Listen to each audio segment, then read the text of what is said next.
Behind the cape. Do we have an update on writer strike? I think the writer strike is settled. The actor's still striking. So Still striking. So I think they got some annual pay increases. They got some bonuses in place for shows of certain sizes. I think the one key thing that stood out to me when they were kind of naming the details is the threshold for at which they start enacting those bonuses. They about to start getting skinny. All these studios about to get skinny as hell. I think the threshold was like $50 million an episode. When a production goes beyond $50 million an episode, it activates a bonus for the writers. And it kind of there's a pay scale. So they're going to probably cut budgets. Man, we about to get skinny. Yikes! I mean, we about to get skinny. Can you the really mini series is about to become king. Oh no, I can see that. The mini series is about to become king. But can you really just decide to cut budgets when maybe one of your hit shows is... Fam, every bit of this is because people are selfish and they're greedy.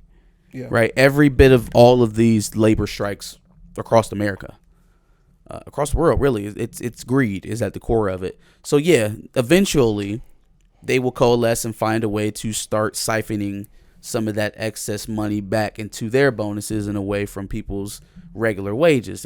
That is the nature of capitalism, whether people want to accept it or not. Sure. Whether you're a fan of capitalism or not, there is just an acceptable evil you have to live with. Yeah.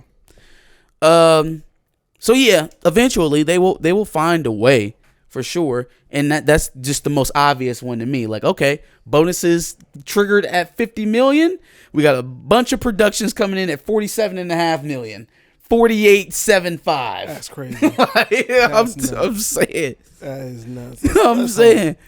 Like if it's 200 million for an entire season, they've been coming in at 193 million.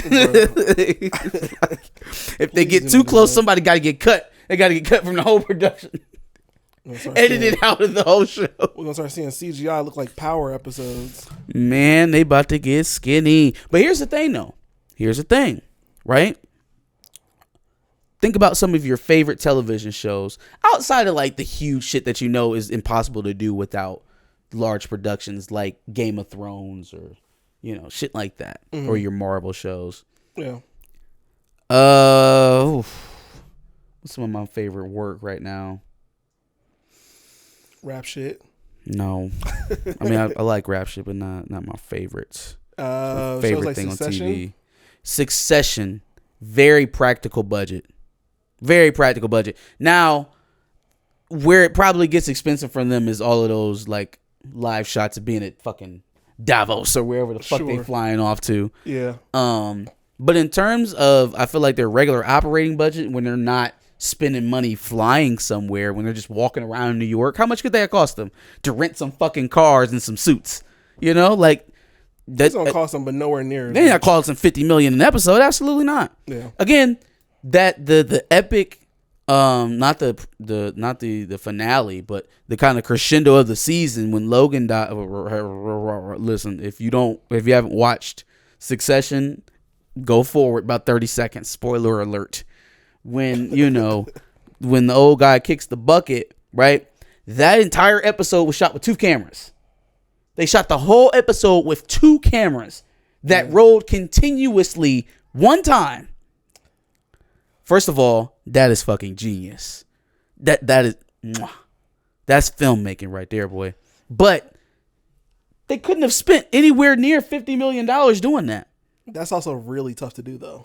It's hard as fuck. Simultaneously, one shot, we gotta go through it, just feel the emotion and go. Yeah. Don't care if you fuck up. Keep going. Very tough to do. That's hard. And they shot them at the same time. So they're on the set on the plane, and then they're in the set in the little building where they're holding the election party or whatever. And they're doing it at the same time. They were actually on the phone having this conversation. You would think, like I thought the first time, we probably shot that one and then came back and stitched it together to make it look. No. They were actually on the phone. They were actually recording simultaneously with 2 cameras. The same camera that I was watching Shiv is the same camera that was on that was on Kindle. that was on Roman during his breakdown, that left the rooms when they went back out to go get what's the brother's name? Fuck, the oldest brother. Shit, Connor. And tell him it was the same camera the whole time. The whole time. Lit. But you can do inventive stuff like that when you have to get creative. So maybe it's not a bad thing. The actor strike is not over yet, which is causing some casting to be, some casting announcements to kind of be held for the time being, which would include not only James Gunn's Superman Legacy, but also Fantastic Four. On top of that, Matt Shakman, who I believe is pegged to direct Fantastic Four, has also said that Fantastic Four, or the Fantastic Four movie, is unlike anything at Marvel that you've seen before, which oh my God, I feel like I've heard a million times before. Jesus Christ. We are doing things very differently from a story standpoint, from an approach to the filmmaking standpoint that really fits the material. That is just not a quote that marries very well with the rumors of what's going on with the script. That is not a quote that I'd like to hear. Also, but okay. Jesus Christ. Yeah. Why do we want to come in and do something that has never been done before in comic books ever? Like, why is that the recipe? I don't know. You know what I want to do to your well-curated history and lore? I want to turn it on its head. And do it like it's never been done before. Like it's never been done before. I'm going to smack it, rub it, flip it, rub it down.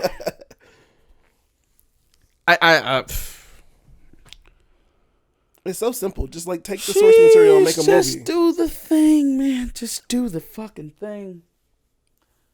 I just feel like it's very frustrating because, in all honesty, we talk a lot about how like unyielding comic book fans are and all their criticisms, and you know, I feel some of that. I do, and I realize there are irrational, insatiable people in any fan base, right? So to the point of where they're always going to criticize you, so you might as well do something inventive. Well, you know, that only gets you so far, because I can apply that to, you know, fucking Renaissance films the same way I can apply that to comic book films. I can apply that to biodocs the same way you can apply that to comic book films. Someone's always going to want to have it done differently.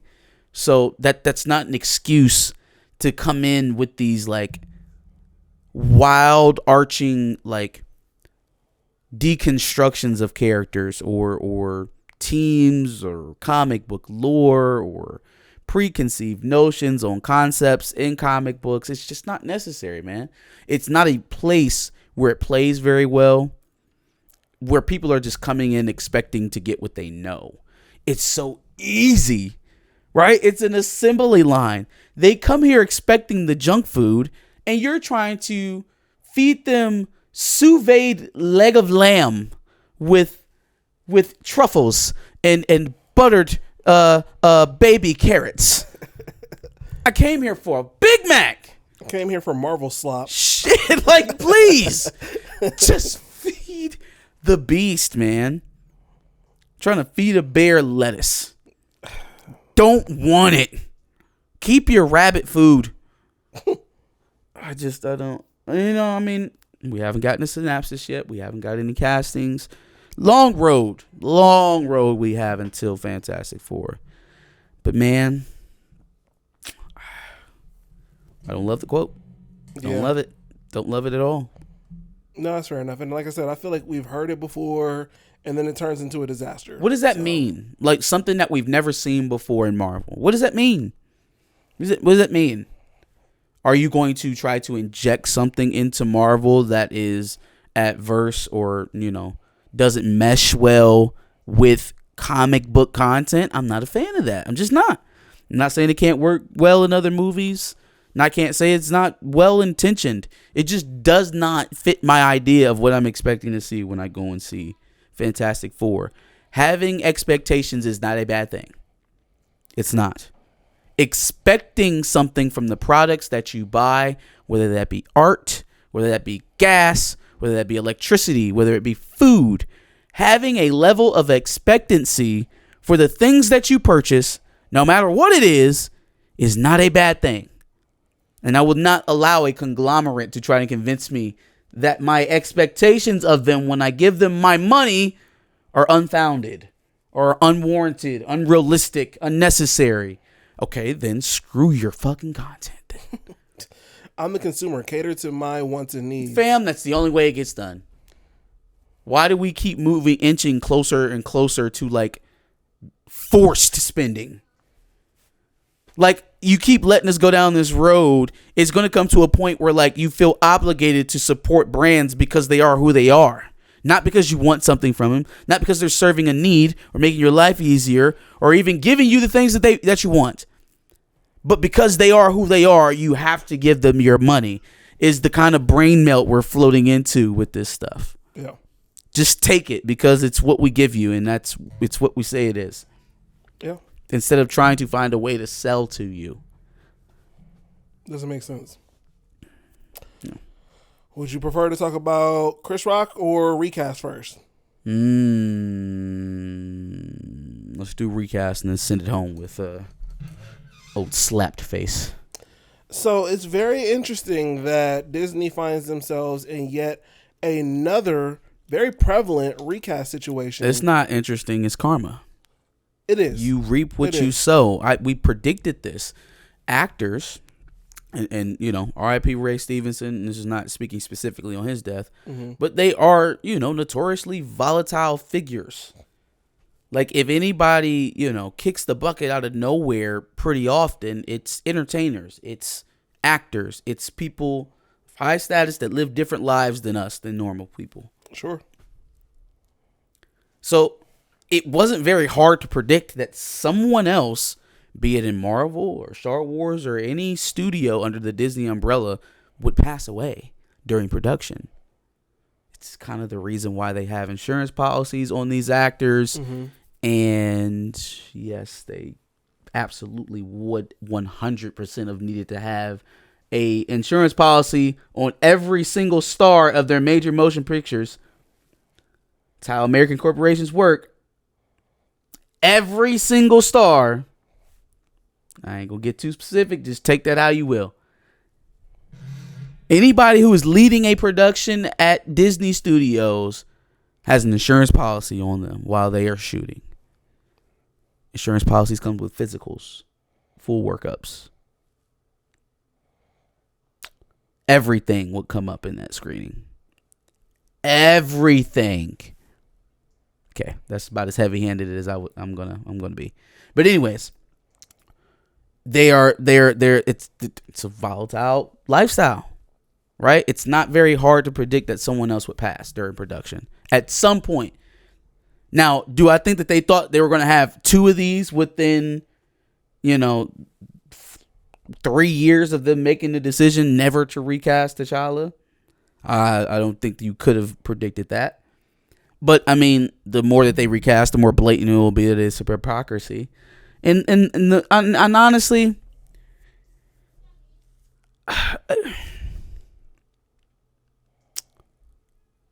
I think we, as people who want to see it recasted, right, the role of T'Challa, we gotta get hung up on the legitimacy of them even saying that it was respectful for them to be doing it in the first place. And I have to remind myself that it was lip service then. So if they ever need to walk back from it, it'll be lip service at that point too. I mean, literally, we have 4K video recordings of Nate Moore saying one thing about Black Panther, and then most recently him saying something that couldn't be further from the first thing. Sure. So it would never surprise me to hear them come out and say something that's a complete 180 from what they told us all this time before. They literally had to do that when Nate Moore originally said you have to let T'Challa shine. You gotta let me. You have love Black Panther. You gotta love T'Challa. And then had to 180 from that. So now they're going to have to re-180. Yeah. I don't know, let's focus on Baylan Skoll for a second. We all know how it connects and the relevancy, right, and the hypocrisy. Baylan Skoll should absolutely be recast for season 2 of Ahsoka if such season is being made. I don't see why it wouldn't be, considering the success of Ahsoka. Because once again, the job of an actor is to portray a role.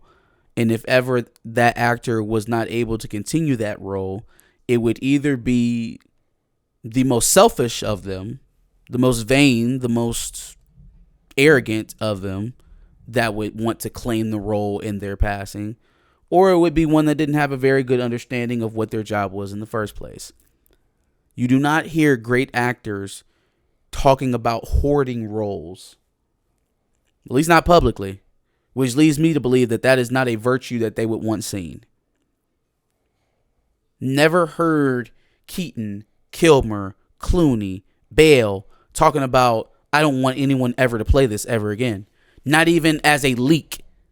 Privately, he wants to play Batman forever and never wants anyone to ever hear. I've never heard that. We've never heard that ever from anyone. From Christopher Reeves told the production before his passing that he never wanted to see another Superman on screen. All right, man, what are we even talking about here? And how easy was it to convince so many people that that was the respectful thing to do? Recast Baylan Skoll, just like they're going to recast Dumbledore after Michael Gambon's unfortunate passing, right? The next iteration that we see of Hogwarts will have a Dumbledore, and it will not be Michael Gambon, rest his soul. This is not a hard thing for anyone to understand, and I didn't see anybody fucking jumping up and down and crying and saying how disrespectful it was to Ray Stevenson's family to even be talking about this at this time. There's no outrage at all. None. Where are all you faux people? Where are you at? Damn, I wish I had y'all up in my mind so I can call you up now. Oh my God. What's the girls or the Oscar So White girl? Now we got millions of people, articles being written about recasting Ray Stevenson's role of Baylan Skoll. You don't care? He white? It don't matter? He wasn't part of an exclusive group that you wanted to be part of, and so you can virtue signal to that group that, hey, you can take me along with you too. Hey, I want to protect Chadwick's legacy too. Take me with you. There's no virtue signal available there, so the same logic doesn't apply to Ray Stevenson's Baylan Skoll that applied to T'Challa and Chadwick Boseman. April Rain. Yeah, April Rain. What's up? What's up? What? No, I can't offer. Can I offer you another? What does she call it? Selfish and disrespectful. No, you want no parts? Neek Marina. No, it's not insensitive. Is it not insensitive to do this? It's not damn all them to hell for this situation. Right, yeah, we don't have to damn all the people that want to see Baylan Skoll recast. And I know you was watching Ahsoka. Ain't no fucking way you wasn't watching Ahsoka. You was watching Ahsoka. I know you was. Yeah, I can't offer you anything. No, not disrespectful. Not damn them all to hell. Selfish, nothing, none of that. No, none. Cool. Was it damn them all to hell or fuck them all to hell? I don't know, something like that. Yeah, it was all going to hell. Yeah. What about the rock stars? Where y'all at? Where is the consistency in your application of this logic, fam? Where are you at? So is this one also different because, they went out their way to say that William Hurt and General Ross was a completely different situation. Is this one also completely different? Grifters. The lot of you. The easiest way to spot it, sniff it out. Inconsistent logic, inconsistent morals. You're a liar. All of you. Liars. Goalpost moving. Liars. Flat the fuck out. It was never about protecting Chadwick Boseman and how you truly felt it. But no, because you... Oh, this ain't popular enough. It's not popular. It's not big enough. A Star Wars production. It's not big enough to talk about. Yeah, cap. Yeah, maybe they just missed it. Maybe it's not on their radar. Cap. Golly, boy. Big cap. Ready to talk about Chris Rock? Yes, sure. Chris Rock is apparently working on a Martin Luther King biopic, which... Yeah, keep that shit, fam. Oh, my God. The last time, it seems, he worked on something was the Black hair documentary. Oh shit! Well, he gonna be in somebody's stand up disrespecting black civil rights leaders pretty soon. Something. If we just track the logic, we went from documentaries about the struggles of black women's hair in America to making a joke about a black woman being bald at the Oscars, right? So if we track the logic, we gonna go from Martin Luther King biodoc straight to, hey yo, these niggas I was asking for civil rights. We need to look at them. They was probably the problem. We gonna be right there. He's gonna call them right there victims or some stupid shit. Call them woke. So the reason why I think that this is so controversial is because it's based off of a novel that was pretty disparaging to Martin Luther King and Coretta Scott. I'm trying to think of the last MLK biodoc that I seen. I seen Last Night in Miami. That wasn't really a King biodoc. There's multiple people. I guess Selma would have to be the last one I seen. And that was the first one that chose to really highlight, the CIA's involvement in, kind of uncovering some of Martin's infidelities to his wife and seeking to break that up. I liked it the way that they handled it in there because they did address it. They made it known, truth, whatever. But they didn't labor on it and they didn't try and tear down the message of the figure for the sake of the flaws of the figure. Mm-hmm. Right? Like I don't ever hear, I never heard any speech where Martin Luther King called himself any type of prophet or messiah or holier than thou figure, any saint. I heard a man who was willing to die and get locked up and all kind of other stuff happened to him for the liberation of black people. Right. And it wasn't so much that his nonviolence was passive. It was more so that it was strategic. And so in that sense, I understood that this man is fighting a political war. Right. He's not afraid to go to war. He just has a different way of going about it. And I saw strength in that. And I could represent that. I could see that coming through in that movie in Selma. Yeah. Have zero confidence that Chris Rock is able to create something like that. As you shouldn't, just because he seems to be at the height of his somewhat, at least, problematic rhetoric towards black people. He seems to be at the height of that. Yeah, I don't like the black people and niggas guy doing an MLK biopic. I'm kind of cool on the In a Room with Ricky Gervais and Louis Jackoff CK and Seinfeld, and I'm just gonna coax all of them to say nigger because it's funny, right? Seinfeld has to be the voice of reason. I'm not with it. I'm not with it at all. He can continue to sulk in his room about the smack print that's still on his face from Will Smith, for all I care. Sure. I'm good. I'm good. It's literally the last person I want to see do this. Yeah. And at the worst time. Definitely, yeah. I'm cool. I'm cool on it all together. just be like, who is this movie for, fam? We don't have enough movies on Martin Luther King, and if we don't, what aspect of his story do you think needs to be told more in depth? And that's my concern. What story hasn't been told about we got Malcolm and Me, right? We got Last Night in Vegas. We got Selma. We've got who else played Martin Luther King? Our friend Martin. Which was that's what I was trying to say. Problematic as fuck. But we got Our Friend Martin. We have 1,000,001 Martin Luther King documentaries. Why would this even be up on your radar? This smells of yo. Somebody wanted me to make this movie for y'all. Is what it feels like to me. Like I was approached to be a part of this movie. Is what it feels like. Because where the fuck you just wake up and be like, you know what I'm gonna do? Make a biopic about Martin Luther King. That's never been done before.